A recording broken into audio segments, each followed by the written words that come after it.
It's my pleasure to be here speaking with Kristalina Georgieva, who is the European Commissioner for International Cooperation, Humanitarian Aid and Crisis Response.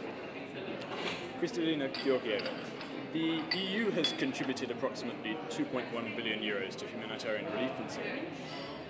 But a couple of weeks ago, the Syrian interim government's finance minister, Abraham Miro, estimated they will need approximately $100 billion, or 75 billion euros, for reconstruction and development and relief in Syria. So this 2.1 billion euros is nothing more than a drop in the ocean, is it?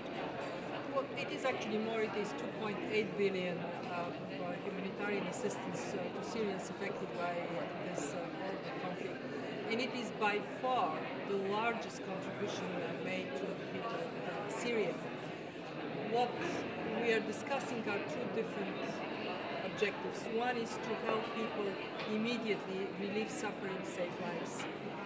And the other one is to rebuild the country when the war is over. Syria is actually a rich country. And when we talk about whatever billions would be necessary to rebuild it, some of it would come from outside, but a lot of it would be produced or delivered from the country itself. It has hundreds of billions of dollars that are currently frozen in accounts because of sanctions against the Syrian government.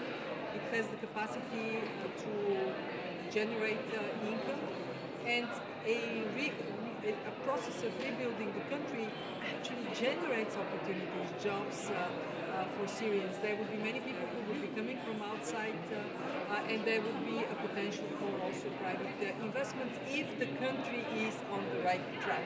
And this is my key point. The future of Syria depends on the country getting itself out of this horrible war that has destroyed millions of lives. And that is in the hands of the Syrians themselves. As you say, the Syrian conflict is a dreadful conflict.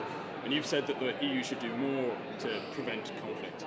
But how exactly should the EU go about doing this? Perhaps you could tell us where the next conflict will happen. Well, we know that Yemen is in a very bad place, and investing now into reducing the pressures on people in Yemen can contribute to preventing Yemen falling into a horrible humanitarian crisis. We can take the map of the world and we can identify where conflict may be coming. South Sudan, we could see it coming. Actually, the humanitarian community, we are like the canary in the mine. We see trouble before the rest of the world is to see it. In South Sudan, we have been ringing the alarm bell that there is a risk of ethnic cleansing. Similarly, in Central African Republic. What we need is for these voices to be heard and for action to be taken as early as possible, so we can reduce suffering and we can prevent misery for millions. You've also spoken about the problem of population growth, which is primarily prevalent in some of the world's poorest countries. Now, we're not talking here about countries in the EU, so what can the EU do about this problem? Well, I will tell you what people in these countries are telling me the EU can do more of.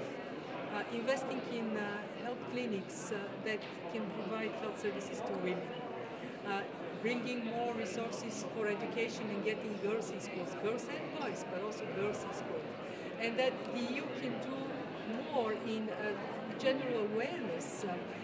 When we do it in a way that is respectful for people, it is acceptable.